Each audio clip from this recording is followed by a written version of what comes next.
Buenos días. Esta es la clase 11 del módulo 5 del curso Química Biológica Avanzada para investigadores del área biomédica.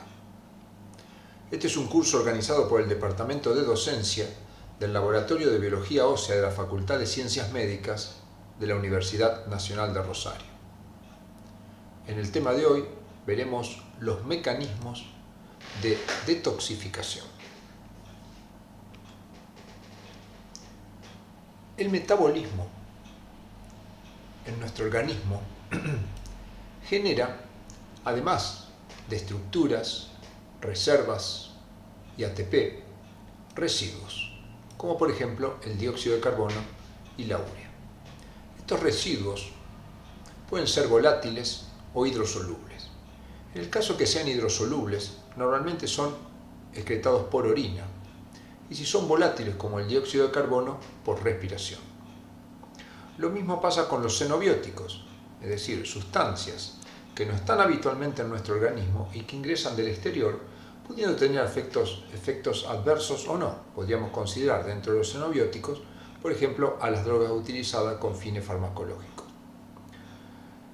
Las drogas también pueden ser hidrosolubles, en el cual luego de su acción son eliminados por orina, o pueden generar algunos compuestos volátiles, algún xenobiótico que sea eliminado por respiración.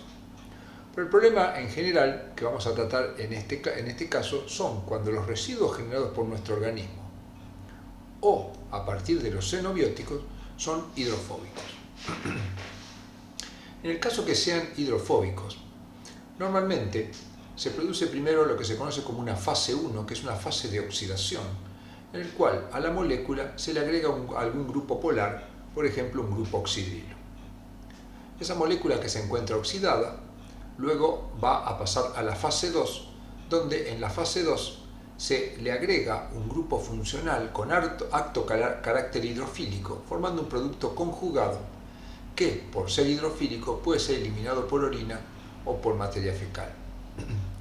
Algunos compuestos, aunque sean hidrofóbicos, pueden no requerir la fase de oxidación y directamente pasar a la fase de conjugación. En el caso de los xenobióticos pasa igual, entonces si es hidrofóbico podría ser directamente conjugado y pasar a la excreción como si fuera un compuesto hidrosoluble, o bien una primera fase de oxidación en la cual se le agregan grupos polares para transformarla en una molécula con mayor carácter hidrofílico y luego la conjugación para formar el producto conjugado. En general este proceso involucra a los hepatocitos. Supongamos que este recuadro está representando a la sangre y acá tenemos una determinada sustancia. Como vimos, esta sustancia puede pasar al riñón y de ahí excretarse por orina. Pero también, si su carácter hidrofóbico es importante, esta sustancia va a ser captada por el hígado y entrará en lo que se conoce como la fase 1 o mecanismo de oxidación, en el cual normalmente al sustrato se le agregan grupos oxidrilo, aunque no es la única estructura posible. Luego en la fase 2 se produce la conjugación, es decir, en este grupo oxidrilo que se creó durante la fase de oxidación, se une una molécula con alto carácter hidrofílico de tal manera que aumenta la solubilidad en agua. Esta molécula acumulada dentro del hepatocito es excretada hacia los canalículos biliares por proteínas que se conocen como proteínas ABC o ATP Binding Cassette. Son también conocidas como proteínas de multiresistencia a droga. Estas proteínas vuelcan los sustratos conjugados a la bilis y luego por esta vía llegan al intestino. En el intestino se van a encontrar con las enzimas propias del individuo y con las enzimas y actividad metabólica de la flora intestinal. En el proceso de desconjugación y metabolización de estos productos excretados normalmente interviene la flora intestinal, donde una de las principales enzimas es la beta-glucuronidasa, que es capaz de desconjugar o eliminar uno de las sustancias que se agregan para conjugación, que es el ácido glucurónico, que veremos más adelante. El proceso de desconjugación puede generar nuevamente la sustancia. Esta sustancia puede ser tomada por reductasas, que la transforman en sustratos reducidos y que de esta manera podría ir hacia materia fecal. Tanto el sustrato como el sustrato reducido pueden volver a sangre si el peso molecular, la concentración y la solubilidad en agua y en lípidos lo permite, volver a sangre y este sustrato una vez en sangre ser captado, generando acá lo que se conoce como una circulación enterohepática. Es decir, a partir del hepatocito se secreta al duodeno y luego de acá se reabsorbe para volver al hígado y reiniciar el ciclo. Esto se conoce como circulación enterohepática. Esta circulación enterohepática en algunos casos puede llegar a ser beneficiosa, porque si esta sustancia es una droga que tiene que hacer un efecto, aquello que se excreta, si existe circulación enterohepática y vuelve a la sangre, de alguna manera va a aumentar su biodisponibilidad, porque va a aumentar la permanencia en sangre, oponiéndose al proceso de degradación y excreción. Contrariamente, si la sustancia S fuera una sustancia tóxica o un desecho que queremos eliminar, la circulación enterohepática juega en contra del proceso de depuración.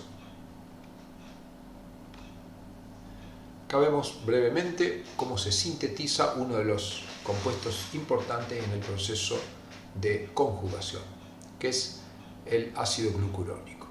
El ácido glucurónico se sintetiza a partir de glucosa por acción de la enzima hexoquinasa que utiliza ATP, forma glucosa 6-fosfato, colocando un fósforo en posición 6. Luego la fosfoglucomutasa cambia el fósforo de posición 6 a la posición 1, formando la glucosa 1-fosfato que vemos en esta situación. Y luego, utilizando UTP, un nucleótido de uridina, y la enzima UTP, glucosa 1-fosfato, uridiltransferasa, se forma UDP-glucosa, en el cual la molécula de uridina con dos fósforos se unió por un enlace beta a la glucosa. Utilizando NAD en un proceso de oxidación con la enzima UDP-glucosa 6-fosfato deshidrogenasa, UDP-glucosa 6-deshidrogenasa, se forma el ácido glucurónico que tiene un grupo carboxilo en la posición 6. Esta estructura que tenemos acá, que es el ácido glucurónico, es el que se transferirá, como veremos, en los procesos de conjugación. Otra molécula importante para los procesos de conjugación se conoce como fosfoadenosil-fosfosulfato que tenemos acá.